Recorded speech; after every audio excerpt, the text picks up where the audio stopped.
So we start with the history of robot. So how this robot word is coined, we start with that. So it was Czech writer Karl Kapek who used this word robot in his drama in 21.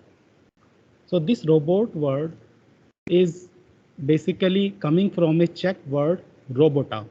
Robota means something labor, like a labor, so forced labor, or you can say. So from that word it came into picture this word robot.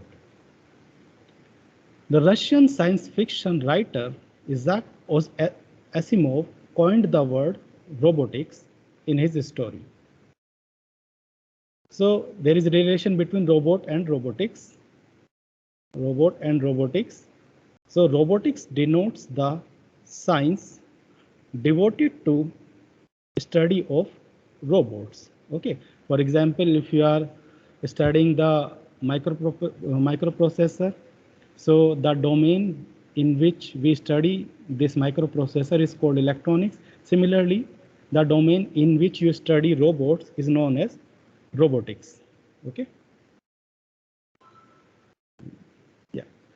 So I cannot have here fully screened. I don't know why it is cutting.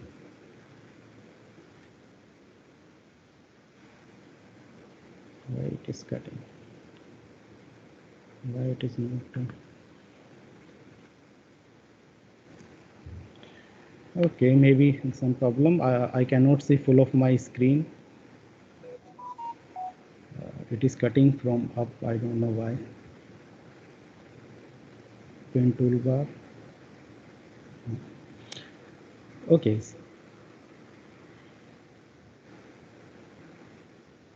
So robotics, if we define this robotics in simple term, is the branch of technology that deals with design, construction, operation, and applications of robots. Thus, robots is an interdisciplinary subject and which is benefited from different domains: mechanical, electrical, electronics, computer science, biology, and many more disciplines. Okay, so person who are working in different domains can perform research in the field of robotics because it is interdisciplinary field. Now come to the definition. According to Robotics Industry Association, RIA of USA, they defined robot a reprogrammable, multifunctional manipulator designed to move material through variable programmed motions for the performance of a variety of tasks. Here you can see they emphasized more and more on this reprogrammable word. Okay, they were more concerned about programmable. Okay, now come to the another association called British Robot Association BRA has defined the industrial robot as a reprogrammable device with minimum of 4 degrees of freedom, designed to both manipulate and transport parts, tools, or specialized manufacturing implements through variable programmed motion for performance of specific manufacturing tasks. So here is the definition standard by the Britishers. So they mainly focused on this degrees of freedom. They said it must have minimum 4 degrees of freedom, otherwise it is not a robot. Now come to the International Standard Organization has defined the industrial robot as follows, and which is agreed upon by most of the user. They said an industrial robot is an automatic, servo-controlled, freely programmable, multi-purpose manipulator with several areas for handling of workpiece, tools, or special devices.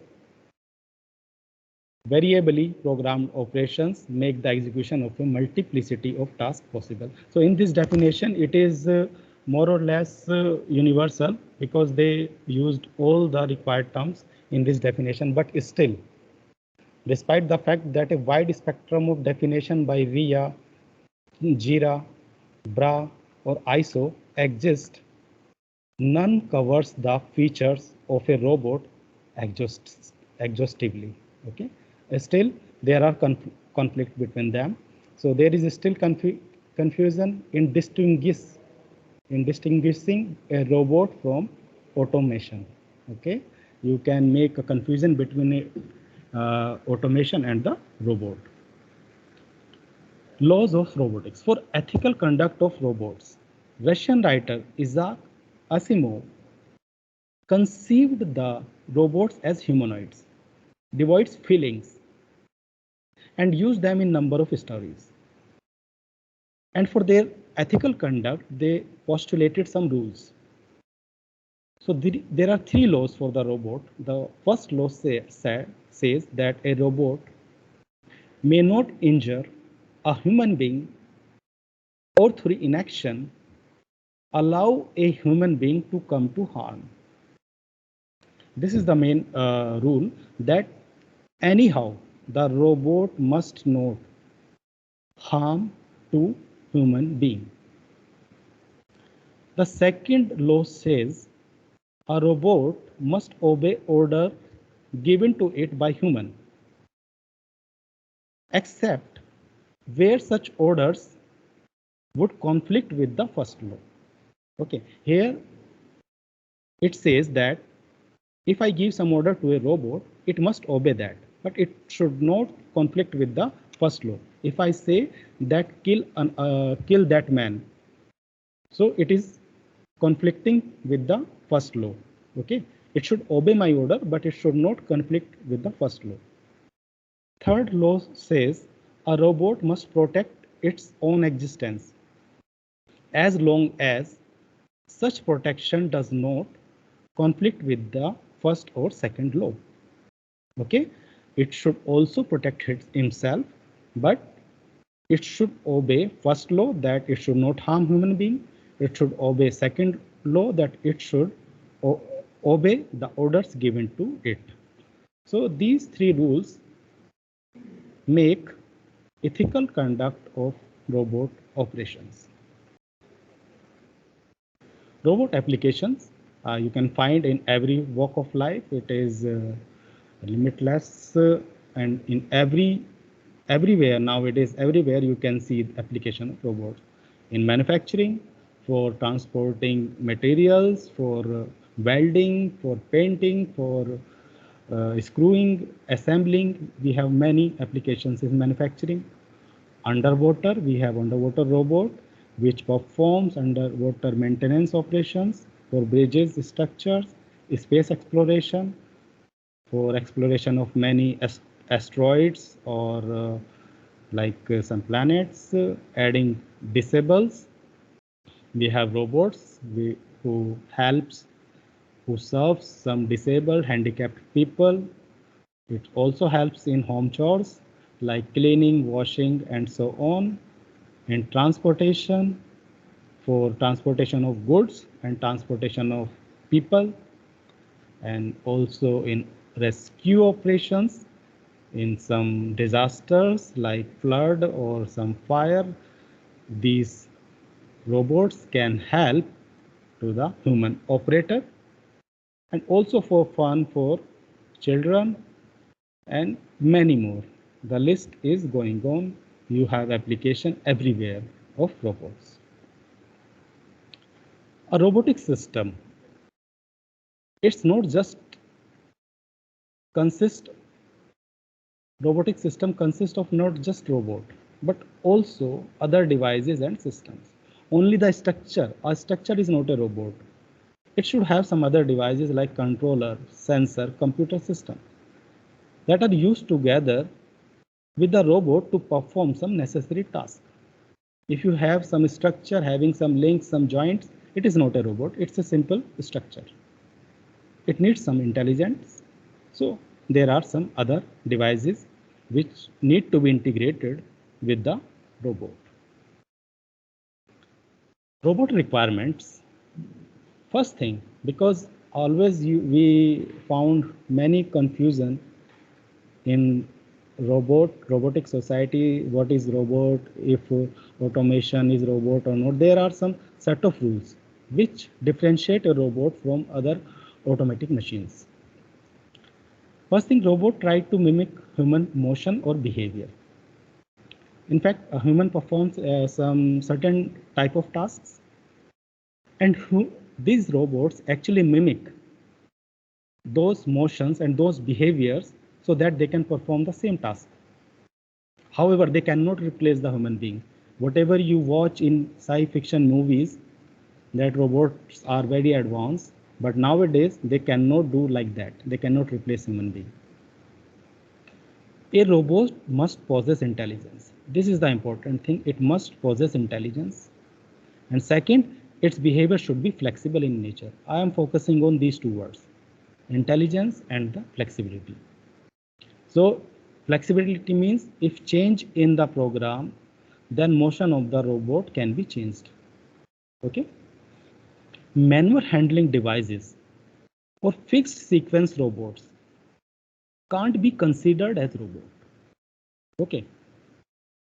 It is important to understand because people confuse between these two things. I take one example. I have this industrial manipulator or industrial robot. I have this crane. This industrial manipulator is a robot, but this crane is not. Why?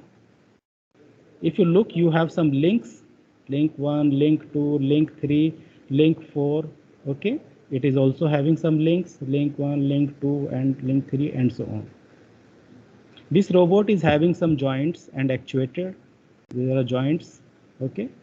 Some joints. It is also having some joints. Here you have joint, here you have joint. Everywhere you have joint. It is having an end effector to perform necessary task or gripper. It is also having an end effector. So what is the difference? Why it is not a robot?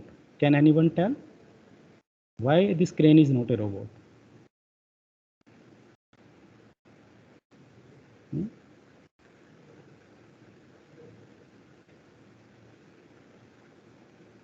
Okay. Anyone want to discuss it? Okay. So I just describe that this robot, in this industrial manipulator, there is no direct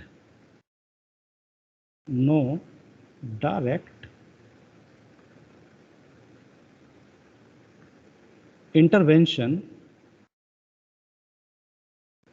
of human. Okay. There is no direct intervention of human in this industrial manipulator. However, when you deal with a crane, there is always a human operator. There is always a human operator which is piloting this crane. Indeed, you can say the same, that this industrial manipulator is also programmed by a human operator, but when it is in operation, the human operator is away from the machine. He just programmed it and it will perform the task automatically itself. I said no direct. Yeah, of course, human is there, but he may be. Sir. Yeah. The main difference is there. Hello? Your voice is not coming. Yes, sir. Please carry on, sir. Carry on. Okay. So human is there, but it programmed it once and it will perform operation automatically.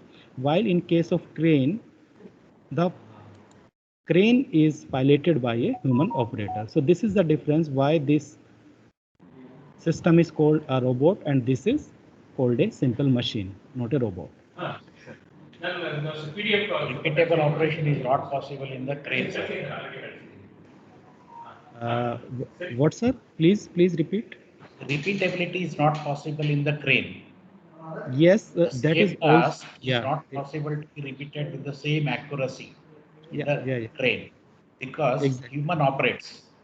Human will Yes. not operate with the same consistency and accuracy. Whereas a programmed robot or a programmed machine can do without any problem, any number Yes. of times. Yeah, repeatability is there, but the thing is that even if this human operator can achieve the repeatability, it is still not a robot. Why? Because human intervention should not be there in robot according to the definition. If human is there, this is not a robot. It's as simple as that. Whether it can achieve the repeatability, this human is very much expert. Still, I will say that it is not a robot. Okay. Sir, also we can say that the intelligence is not there in the crane, but it is there with the robots. Yes, intelligence is there in the crane, but this intelligence is of human. Here, human is intelligence. So if you take human as an integrated part of this crane, then from where intelligence is coming to crane is from this human operator. While in case of this robot, there is no human operator. Intelligence is coming from the sensors mounting in the robot, like encoders and controllers. So intelligence is coming from that point. Okay. So the main thing is that human should not be there. Yes. Sir, there is one term which is payload capacity for a robot, right? Yes. Sir, so are the robots having comparable payload capacity with that of crane? Why not? Why not? You make a big robot. Why not? You make a big robot like a crane with long links, with heavy DC motors. Okay, you will have the same capacity like a crane. Even you can have bigger robot than crane, and they exist actually. Okay, thank you, sir. Okay. Come to the classification. So according to JIRA, Japanese Industrial Robot Association, they classified in segments, actually 6 classes of robots.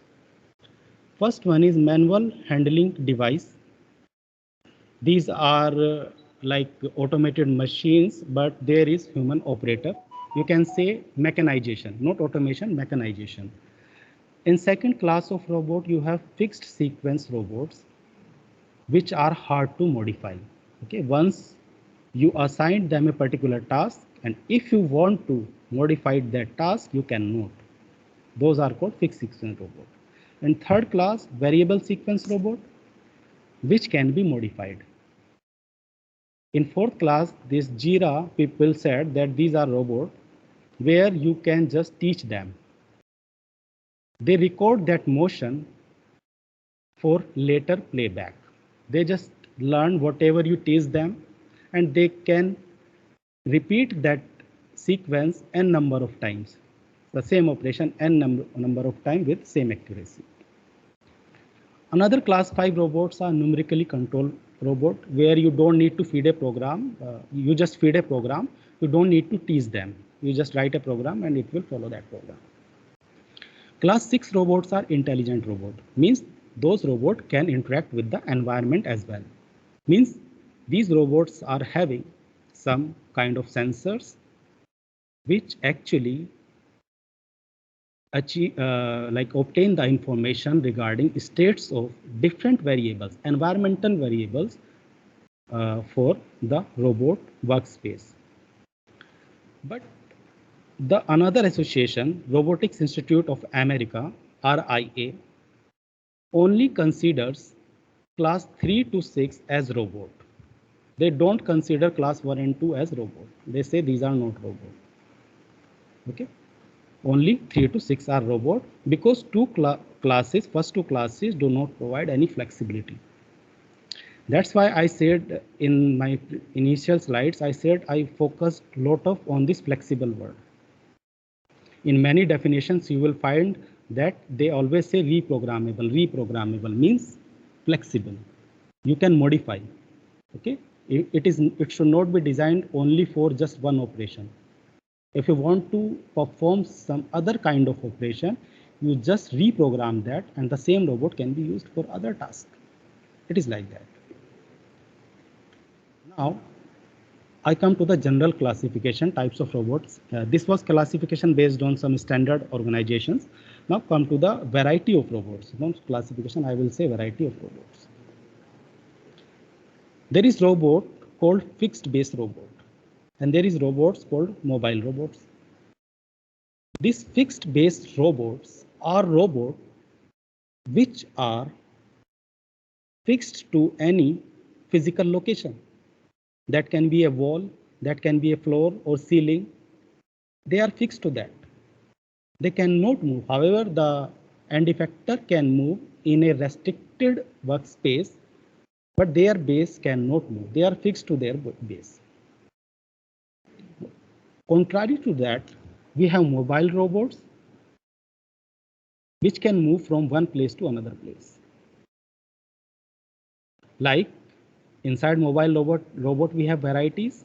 Wheeled robot, which perform motion using some types of wheels, like single wheel we call unicycle, two-wheel robot we call differential drive robot, three-wheel robot tricycle, four-wheel robot, okay, and six-wheel robot called rocker bogie rover. So many robots are there. Those are called wheeled robot.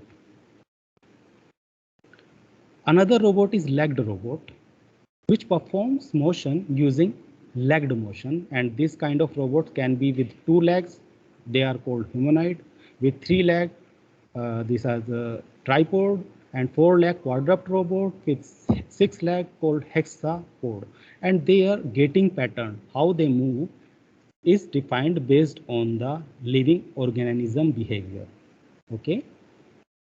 Another variety is flying robot. They are also mobile robot. They can move from one place to another robot and are known as unmanned aerial vehicles like quadcopters, hexacopters, drones, etc. Another mobile robot is underwater robot, and they are known as autonomous underwater vehicles. Okay, they can perform tasks under the water for some kind of maintenance of bridges and all. So these are mainly 2 types of robot, mobile and fixed robot. So since this FDP is related to industrial robotics, so in industries, these fixed base robots are used. So we will focus on this industrial robot, which is a fixed base robot, in the coming slides. I just gave this introduction so that you can know that there is other type of robots as well. But we will focus on this industrial robot. So robots in industry automation. Use of industrial robot, which became identifiable as a unique device in the 60s. Why in 60s? Because of the high-speed computers. So with the help of computer-aided design and computer-aided manufacturing, so it became possible to use robots for automation in industries. So characterizes the latest trends in the automation of the manufacturing process. Okay. Before that, before 60s, robots were not normally visible in industries because they used to have some kind of mechanization or numerically controlled machines and all. But after 60s, because of the proliferation of computers, these robots came into pictures, and frequently we used to see these kind of robots in assembling, in painting, in screw driving, okay, in welding, in many operations we used to see these kind of robots. So various parts of robot. What are the essential parts of a robot? A robot as a complete system consists of following components. Manipulator. A manipulator is composed of some links and some joints. Okay, there are some links, and these links are joined with the help of some kind of joint. Okay, here and here, and those joints are basically actuated using some kind of actuators, maybe DC motor or servo motor and so on. Another important part is end effector. Your robot is not robot if it cannot perform some task, so you have to attach a task specific end effector, and then end effector can be a gripper. If you want to grasp some kind of object, you can attach a gripper here. And if you want to perform some kind of manufacturing operation accordingly, you can attach that tool like welding torch or a screwdriver or a painting brush. You can attach to the end at the end of the link. Also, there is some certain arrangement. You can use a gripper, and gripper is used to hold your welding torch. That can also be done. Fine. So that is called end effector. Now come to the actuators. These are muscles of manipulator. Like in your body, your muscles helps you to manipulate your hand. Similarly, to manipulate this manipulator, there are muscles, actuators are there, which acts as muscles. And these actuators, for if it is a rotary joint, you use some kind of motors, servo motor, stepper motor, and so on. Okay, like in this robot, all joints are rotary ones, so you have some kind of heavy DC motors. Okay, pneumatic and hydraulic cylinders, if you want to achieve like linear motion, so you can attach some kind of pneumatic and hydraulic actuation. Another important part of industrial robot is sensor. As I already told, these sensors gives you information about states of robots and outside environment. States of robot means if I put one encoder here, so I know the angle of rotation. Okay, how much angle it is rotated, how much angle this rotated. So I have to put some sensors, and these sensor data goes to your controller. Then that controller decide where to stop. Fine. So states of robots are measured by using some sensors. In addition, these sensors are useful for obtaining the environmental data so that it can interact with the environment. If some human operator is entering in the space of this robot, the robot should stop. Otherwise, it will kill the human. Okay, so there should be some sensors. That's why I always use word this intelligence in robots. Okay, sensors are there like encoders, vision sensor, touch sensor, and so on. Another important part is controller. Controllers are basically those devices. It can be hardware or software, combination of those, which actually controls the motion of these actuators, these motors. At what time they need to stop, when they have to start, when they have to stop. So controller receives its data from the computer, controls the motion of the actuators, and coordinates that the motion with the sensory feedback information. Okay, this sensor's feedback goes to the controller, and controller decide when to stop. Indeed, there will be some processor. Processor is nothing but the computer system, or you can say brain of your robot. Okay, whatever data you are receiving from sensors, it is processed by the processor. And of course, there will be some softwares which will make interface between this computer system and this controller. Okay, so these are essential parts of a robot. If you are having this structure without any motor and without any controller or sensor, I will not say this is a robot. It's just a structure. We need to have all these essential parts in the robot. Come to next point. Robots, links and joint. Whatever we have discussed, links and joint. I focus first on links and joint. Link. A manipulator may be thought of as a set of bodies connected in a chain by joints. And these bodies are called links. These links are binary link. Here binary means these links can have two ends and can be connected to other links at two ends. For example, this is link 1, this is link 2, It is a binary link. It is having two ends, A and B. Okay, it is having two ends, C and D. So by putting a pin through B and C, okay, if I put a pin between B and C, link 1 and 2 forms an open kinematic chain. Okay, so B and C are joined using a pin joint, so it becomes an open kinematic chain. And this joint, sorry, this is T here, and this joint is called a pin joint or a revolute joint or a rotary joint. Okay, so this kind of manipulator.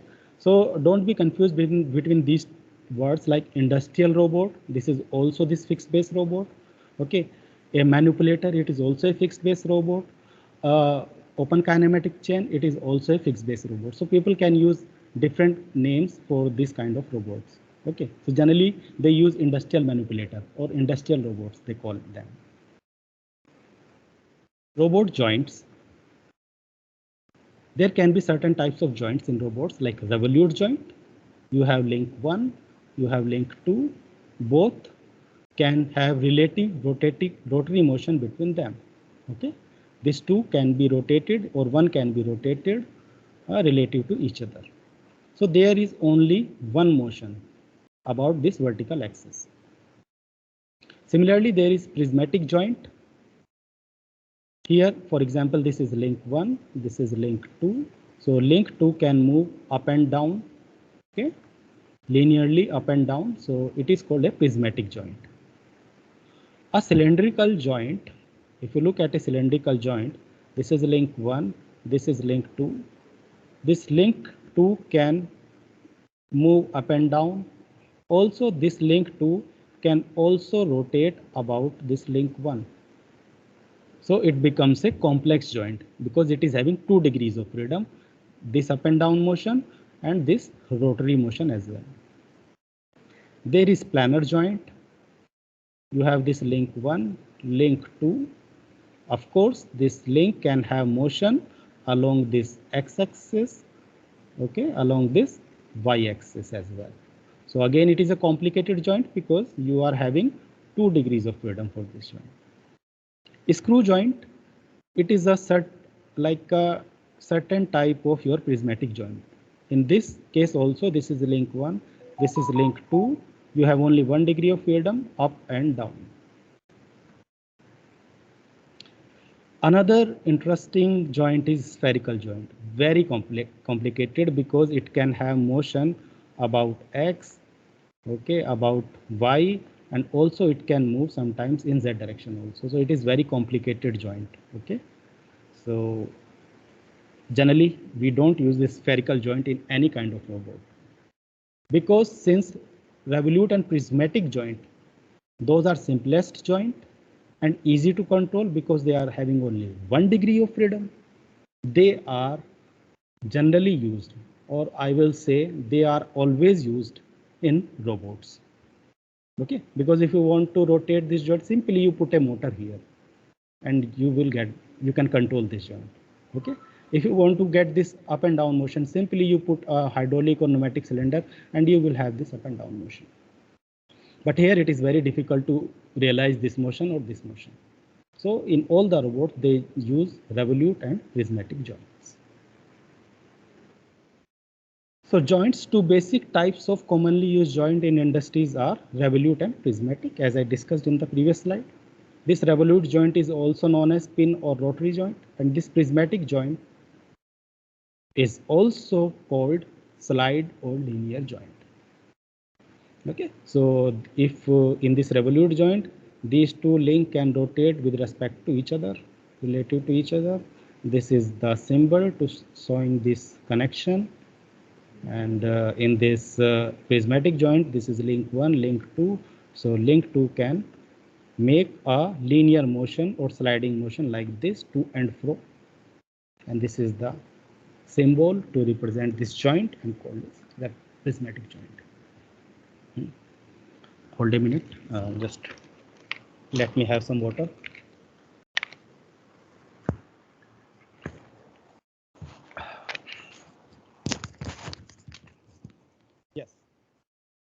come to industrial manipulator.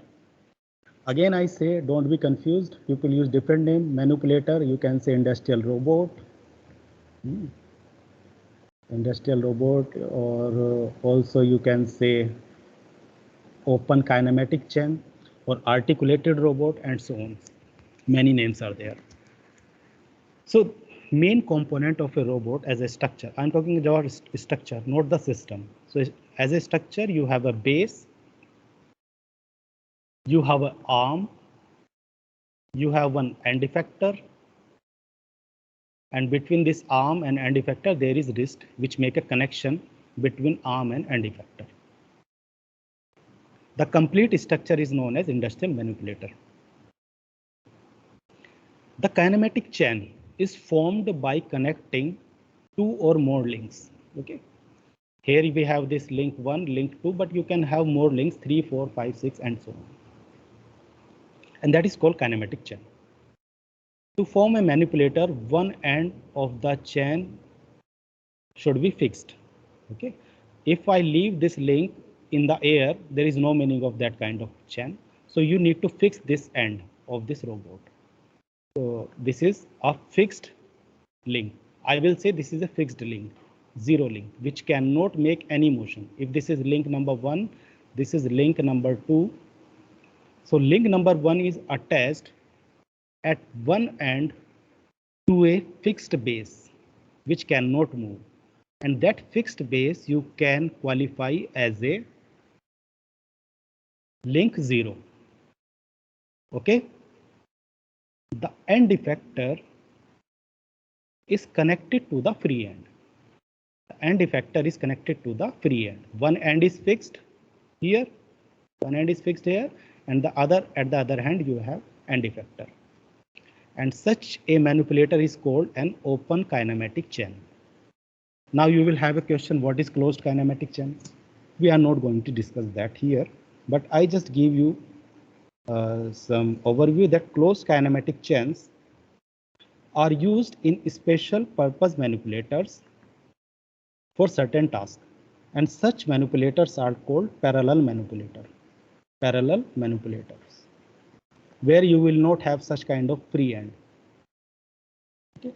I'm not going to discuss, but you can find a lot of literature on this parallel manipulator, and those parallel manipulators are called closed kinematic chain.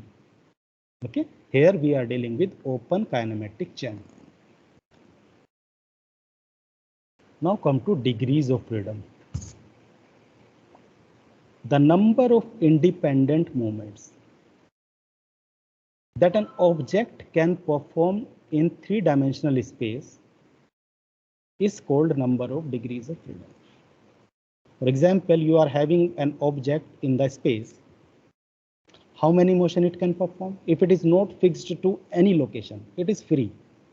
Of course, it can move in all the three directions, X, Y, and Z. Okay, X, Y, and Z, it can move. In addition, it can also rotate about these axes, like about Y axis, about X axis, and about Z axis. It can rotate. So how many variables are required? How many movements are required? 6. Linear motion about 3 axes and rotary motion about 3 axes, total 6. So a rigid body in free space has 6 degrees of freedom. T1, T2, T3 for translation, which is basically X, along Y, and along Z.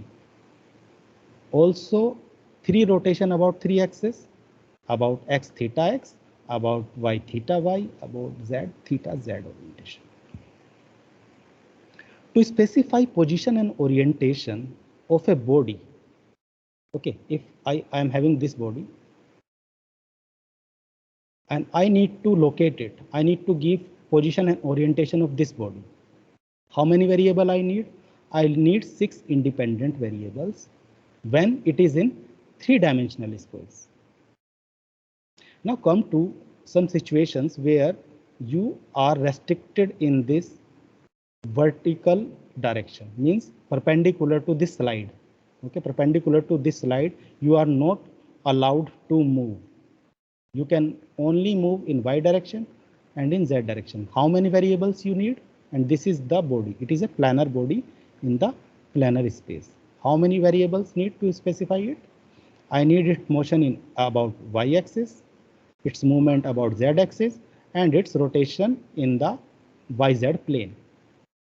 So I need 3 independent variables. So its degrees of freedom is 3 when you are dealing in the 2-dimensional space. Clear? Okay. Now we applied that concept to this industrial manipulator. In an open kinematic chain, has as many degrees of freedom as the number of joints. Simply, you just count number of joints, that will be equals to number of degrees of freedom. But this concept is only applicable when you are considering that each joint has only 1 degree of freedom. Means either it is rotary or prismatic. If you are using some kind of spherical joint, then you will be having more degrees of freedom. But those kind of joints are not in use. Actually, they are not used in any kind of robots because their control is very, very difficult. Actually, you cannot control those.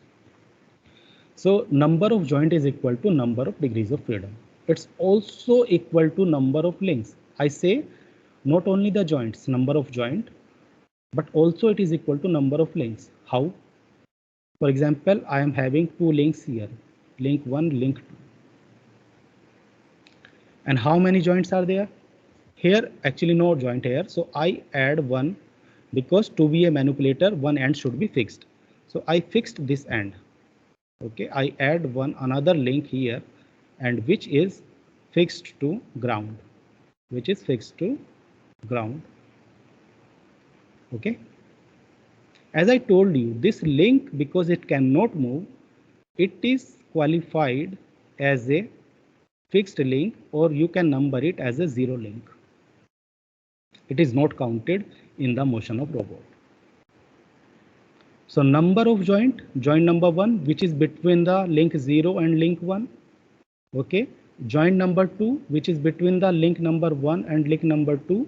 So how many joints are there? 2 joints are there, J1 and J2. Okay.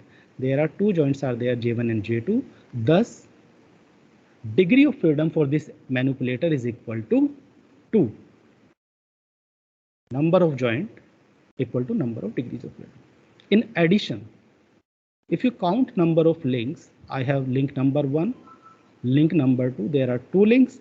So again, you can say number of link equal to degrees of freedom, because 0 link you don't count 0 link. The variable defining the motion of a link at a joint is called a joint link variable. Okay. For this joint, as you can see, the variable is θ1. It is called joint link variable. Similarly, for link 2, you have this variable θ2. So it is also called joint link variable. So joint link variables are θ1 and θ2. So this concept is clear that in open kinematic chain, number of degrees of freedom, number of joint link variables. Okay. If I call open kinematic chain, means one end fixed and one end free. That is open kinematic chain. So n degree of freedom, you need n joint link variable to completely specify location of each link. It is assumed that each joint has only 1 degree of freedom. We already discussed.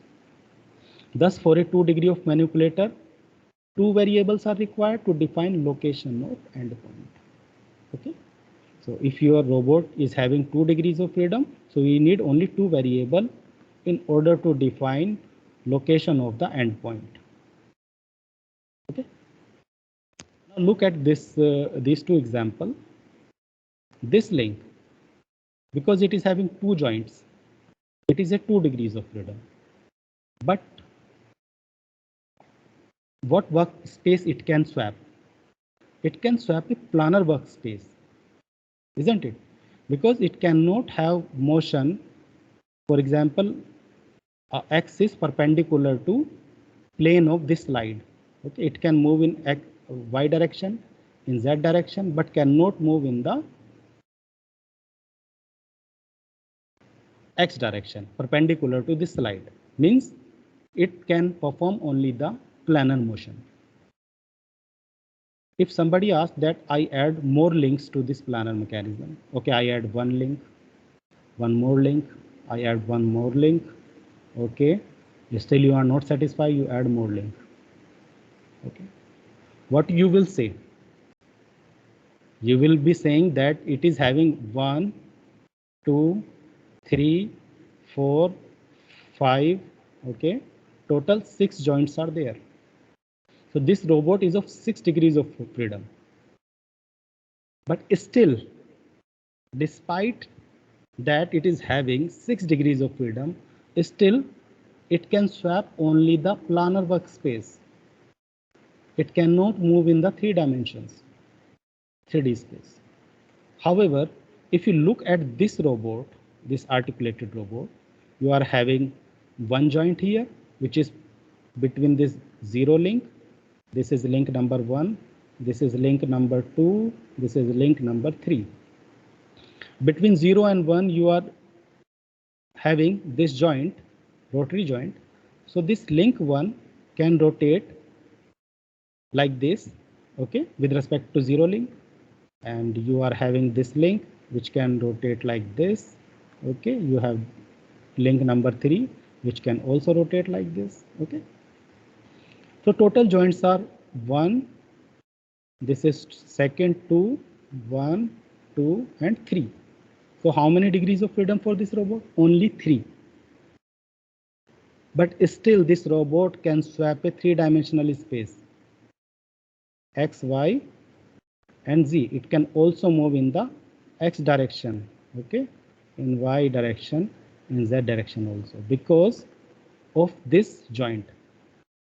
Okay, because of this joint, the complete structure can rotate like this. So it can swap a 3-dimensional space while having 6 degrees of freedom. Still it can swap only the planar workspace, 2-dimensional workspace. Clear?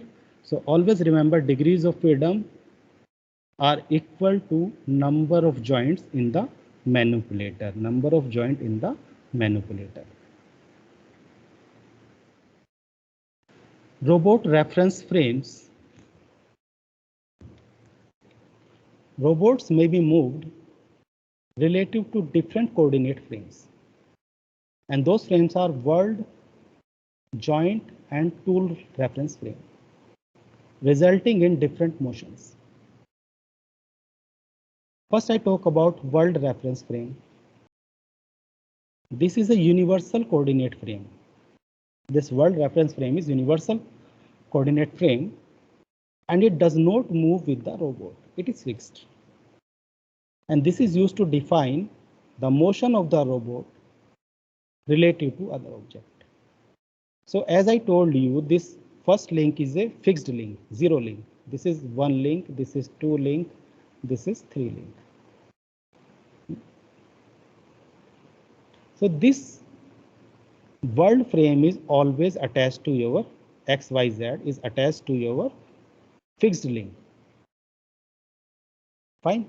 So you can always define location of any object. Okay, this is one object here with respect to this frame which is attached to the base. And this is known as world coordinate frame or world reference frame. Other frame is joint reference frame. This is used to specify movement of individual joint, that how much angle it is rotating. Okay, since these joints are 1 degree of freedom, only one axis will define about which they are rotating or sliding. It can rotate or slide about that axis. Okay, so this is attached to individual. Only one axis is enough to attach because it is 1 degree of freedom joint. Okay, so this reference frame, this axis is called joint reference frame. Another reference frame is tool reference frame. This specifies movement of the robot's hand relative to frame attached to the hand. Consequently, all motions are relative to this NOA frame. Okay, this is N axis, this is O axis, this is A axis. But this is a local frame, tool frame. This is a local frame which is attached to the robot and it moves. This frame moves with the robot motion. Okay. If you want to say that for a particular point on the robot, if you say move in the Z direction, so it will move in the Z direction here because this is my Z direction. Always, maybe the robot location is changed. Now this point is here. Now this point is here. Still, if you say move in the Z direction, this point, it will again move to the Z direction like this. Now come to this tool frame. You say move along the N axis. It will move in the N axis here. Okay. But after some time, because this tool location will reach somewhere here, and this direction of N may become like this.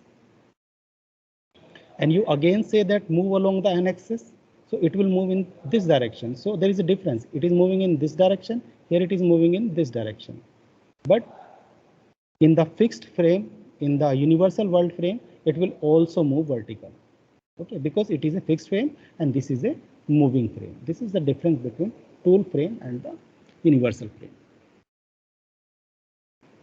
This is the last topic I'm going to discuss because I took a lot of time. Now I come to the robot arm configurations. So the mechanics of the arm with 3 degrees of freedom depends on the type of 3 joints. Okay, if I'm talking about 3 degrees of freedom manipulator, so there will be 3 joints, isn't it? 3 joints will be there. So their like arrangement of these 3 joints can make different configurations. The purpose of the arm is to position the end effector in 3-dimensional space. The 4 basic configurations are, and these configurations are generally used in many industrial robots. First is PPP, means all the 3 joints are prismatic one. Such type of robots are called rectangular robot or also called gantry type robot. Cylindrical configuration, in this first joint is revolutory while other 2 joints are prismatic one. Third is polar configuration, which is also called spherical configuration, in which first 2 joints are rotary one and third one is prismatic one. Okay. Fourth one is articulated configuration, also called revolutory configuration, also called jointed arm configuration, and all the 3 joints are revolutory. Okay. Another is SCARA robot. It is a combination of articulated robot and the cylindrical robot. It is having 2 joints revolute and 1 joint prismatic. Okay. We will discuss one by one all 5 configuration. Okay, let me have some water.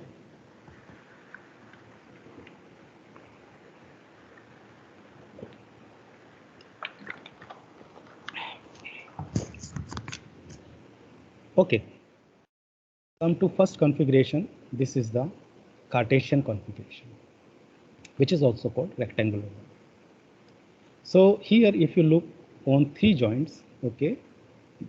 For example, this is your fixed link, 0 link, okay, because it is fixed, it cannot move. Link number 1, link number 2, and link number 3. Okay, 3 links, so it is a 3 degrees of freedom robot. Now look at the 3 joints between 0 and 1. Between 0 and 1, this 1 can move up and down.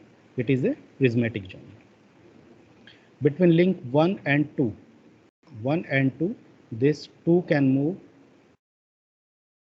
forward and backward. So also it is a prismatic joint. Third link, it can also move left and right. So it is a prismatic joint. So 3 joints. So it is a 3 degrees of freedom, and the 3 joints are prismatic, PPP. So what will be the workspace of this robot? Like a cuboidal space. So that's why it is also called rectangular configuration, okay, which it can swap. In industry, you can say this gantry Cartesian robots. So they are generally used to pick and place some heavy objects. So this can join, this link can move up and down, okay, and also it can move left and right. Also, it can move forward and backward. So it is like a gantry which is used to pick some heavy objects on the ground from this place. You have to move it on the another place. You can do that using this Cartesian or rectangular configuration robot. Second configuration is cylindrical configuration. In this, the first joint is rotary one and another two joints are prismatic one. So this first link, I say it is one link, okay, because it is not showing here actually the zero link, but it should be here like zero link, okay. It can rotate because this link number one can rotate. So this is your zero link. Link number one, link number two, and link number three. So first joint is revolute. Simply you can see between 0 and 1, it can rotate like this. Okay, link number 1 can rotate. Between 1 and 2, link number 2 can slide up and down. Okay, link number 2 can slide up and down. And also link number 3 can move forward and backward. When we look at the workspace of this robot, it will be a kind of cylinder, okay, which it can swap. So 3 degrees of cylindrical arm configuration with cylindrical workspace. Third robot is polar or spherical configuration, where 2 joints are revolute and 1 is prismatic. Okay. So for example, this is your 0 link. This is your link number 1, link number 2, and link number 3. First is revolute between 0 and 1, so it can rotate like this. Second is also revolute, so between 1 and 2, it can rotate like this by this angle. Okay. Third joint is prismatic one, it can move like this, slide like this. Okay, it can slide like this. And when we look at the workspace of this robot, it will be some kind of sphere. So we call it spherical workspace. Articulated or jointed arm configuration. You see this kind of robot everywhere. In industries, they use this robot only actually. Your KUKA, your ABB, your Puma, all the robots are mostly jointed arm robots, where you have only revolute joints. There is no prismatic joint.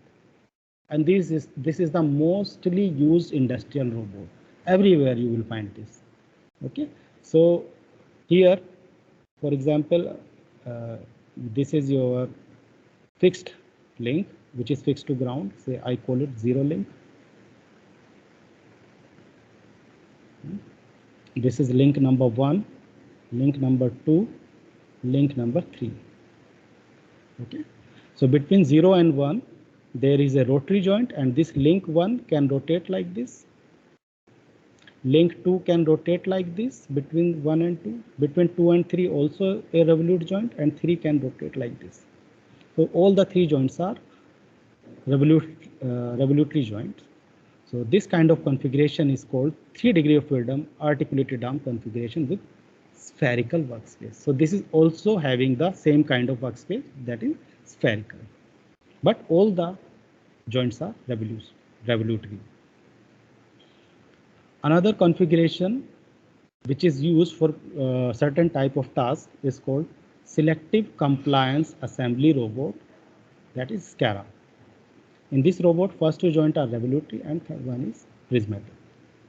But it has certain type of structure. So for example, this is my 0 link attached to ground, link 1, link 2, link 3. Between 0 and 1, this is a rotary joint, and about this axis, this one link number 1 can rotate like this. Okay. This is another axis of joint between 1 and 2, this joint. This is also rotary, and the rotatory motion can be about this vertical axis. Third joint is prismatic between 2 and 3, and this third joint, third link can move up and down about this vertical axis. So in SCARA robot, always the important thing is that all the 3 joint axes are perpendicular or vertical, vertical. Okay, all the